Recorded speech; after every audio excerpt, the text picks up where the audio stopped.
When I was a kid, my dad used to brag all the time that he was this terrific cook. And one thing about my dad is everybody knows he doesn't know how to cook, but he used to brag all the time that he's the best cook that there ever was. Now, one thing my dad was terrific was selling, and he was the #1 salesperson for Sears ever. And he was the national sales champ every year for 20 years in a row. And they say, oh, Sears, I mean, that's not that big of a deal. But in the 70s and 80s, being the #1 salesperson for Sears in the world would be the equivalent of being the #1 salesperson for Toyota or Honda or any other major company in the world. So, of course, he's very successfully retired in California, has a beautiful winery and all the trappings of a very successful retirement. But that thing about cooking, and that was always something he held near and dear, that he was this terrific cook. And I asked him what the trick is for somebody who doesn't know how to cook. How could you become the best that there ever was? And he used to tell me that the trick is you work your ass off every single day, and then you pay somebody else to do it. And so I want something fabulous and first class, I snap my fingers, and it just happens. That's how I know I'm the best that there is.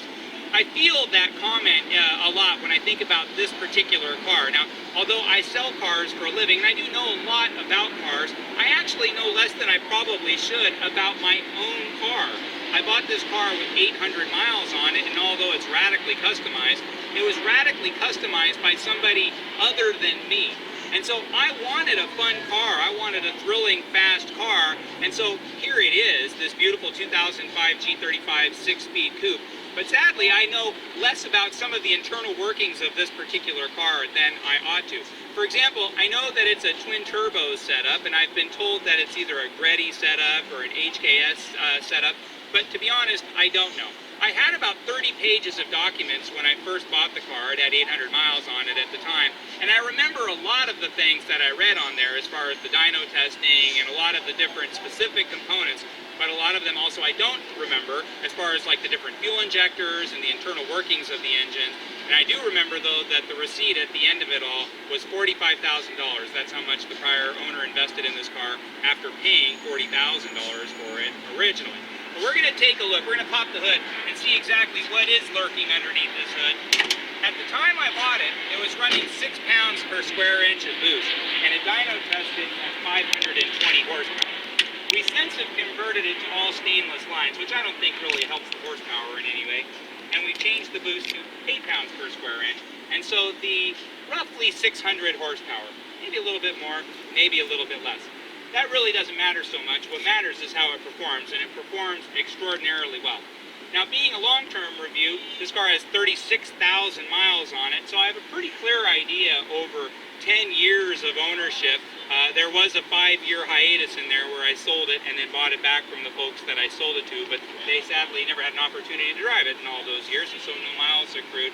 But I've learned to live with some of the foibles of a customized car and also learned to enjoy some of the benefits of a customized car. One of the things is this Kinextix intake right here. That's the only real major thing that we've had a problem with. It actually cracked right across the top and I had to order a new one. A funny thing about calling a high-end boutique like Kinextix, it's not like calling the auto parts store. You know, you call and it's just a nice person on the other end of the phone who's actually the person who's going to help put this all together for you and get me a brand new intake, and the brand new intake runs marvelously well.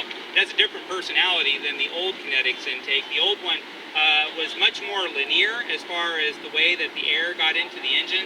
And so when I floored it, it had a very linear kind of precision to the way that the horsepower grew and the speed achieved where I was trying to go.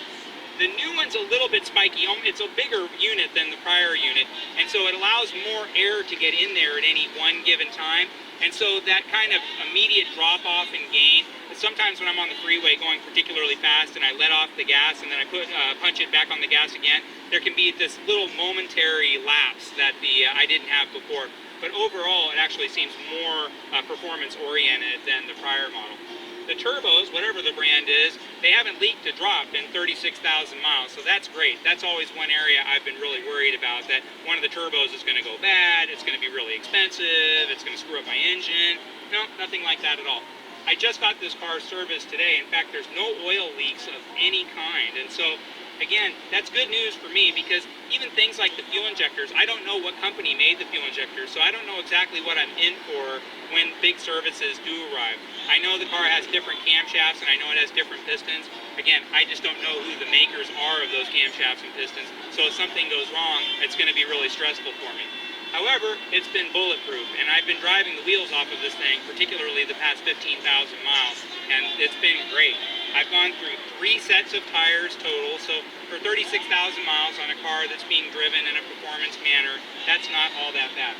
One other thing I don't understand on this car is that it has methanol injection.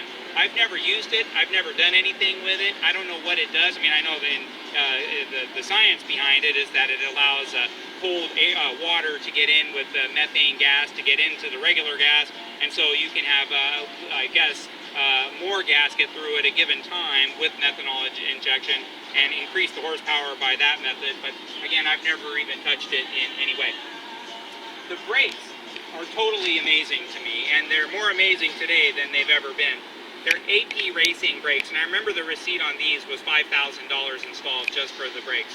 The crazy thing about it is we just got the brakes measured, and they still measure between 70 and 80% of their brake pad life expectancy remaining, which is insane for a car that has 36,000 miles that obviously I drive the way that it was built for. And so you would think I'd be on my 5th set of brake pads by now. I'm on my 1st set of brake pads at 36,000 miles, and it still has 70 to 80% of its brake life remaining. The one thing I don't like about AP Racing brakes is they squeak. At least these squeak. And we've tried every kind of solvent, every kind of idea that we can think of, and it's just, they squeak. But for as fast as they stop the car, as safe as I feel slowing down from high speeds, even in turns and everything like that, I mean, there's zero warping or anything like that on the discs at all. I mean, these are really, really dynamite brakes, and so I'll just go ahead and learn to live with a little bit of squeaking here and there. The wheels, they're Zanetti wheels. They're the original wheels that were on the car when I bought the car. They're a little bit bargain model by today's standards, but they look good on this particular car, so I'm okay with that. They're a little bit too heavy, and so the turn-in on this car isn't all that exciting, and it gives it a different personality. It doesn't feel like an autocross type of car where it darts in and out of turns. It feels almost like a NASCAR car where it's made for big bank turns, that sort of thing. Out on the freeway, in the real world, these real heavier type of wheels anchor the car to the road, I think, a little bit better than a lighter wheel might. And because I'm going fast over like bumps and stuff like that, I'd be more worried a different wheel might crack or break. This thing's gone over potholes at very, very high speeds, and they've been just fine. These wheels have really stood the test of time, considering how hard that a life that they've enjoyed. Some rock chips on the front. That's what happens when you go 140 miles an hour in a car, especially up here in the Pacific Northwest. It rains all of the time, and so the asphalt expands and contracts, and you get lots of little pebbles, which means lots of broken windshields and lots of rock chips.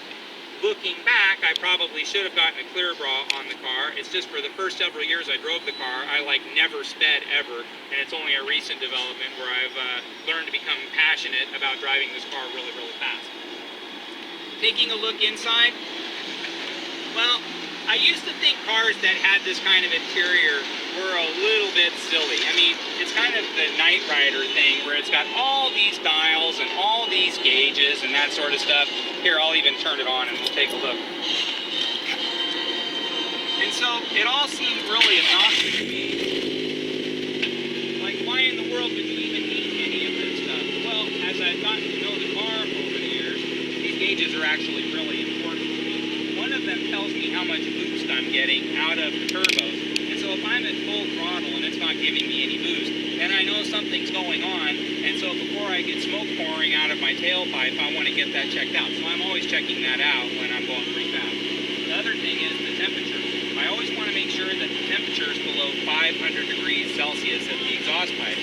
The worry is, as the note had on these exhaust pipes when I first bought the car, is that if you're over if you're over 500 degrees Celsius and you're standing idle, essentially, if there's anything underneath your car, like paper or that sort of stuff, it can catch on fire. And so you need to be mindful of that because there is no O2 sensor, there are no catalytic converters. I mean, it's just a free-flowing exhaust, and so it burns hot, really, really hot. And so this thermostat tells me exactly how hot it's burning at, and of course that's super valuable to me. taking a look in the trunk,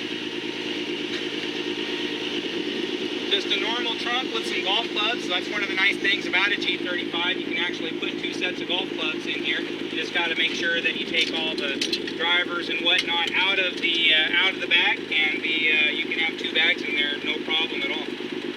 The seats also fold down, so as long as there's nobody in the back seat, you can even have like carts and stuff like that with your golf bag. It's surprisingly roomy. The suspension is a Tein suspension package, and it does have magnetic ride control. That's really nice, actually, again, on a real freeway. And so it keeps the car from going too high or too low. And again, you know, you'll see in the video, when you go pretty fast in this car, if you go over bumps, it can be really floaty at high speeds. This car never feels floaty, ever. In fact, the faster you go, in some ways, it feels safer. When you go 80, 90, 100 miles an hour, it feels like, you know, whatever, you're going pretty fast. But at 120, 130 miles an hour, although the rush of the world racing by you is really exhilarating, the car itself, it goes lower to the ground and it just feels composed. That's one of the nice things about any G35 is that they're designed actually to go lower as you go faster. When you get a sports package, the sports package includes the spoiler package, and so the spoiler package is a standalone package that's only available with the sports package, at least it was stock, is that it comes with a spoiler and the rear underbody diffuser. What that means is there's zero lift in the front of the car, and so the air does not circulate underneath the car like this in the front. It just goes all the way to the back. However, in the back, it can kind of roll around in there, and so although the front, as you go faster, can go down, the rear might have a tendency to go up. When you get the spoiler package with the sports package, it has an underbody diffuser that forces the air to keep going out the back of the car, so it doesn't swirl around at all. So the faster you go, the whole car goes lower to the ground. In fact, theoretically, if you go like 170 miles an hour or something like that, you should be able to drive the car upside down. We're going to take this car around the neighborhood here. Take it out for a test drive and show you what a test drive really looks like going from Woodinville all the way to Seattle.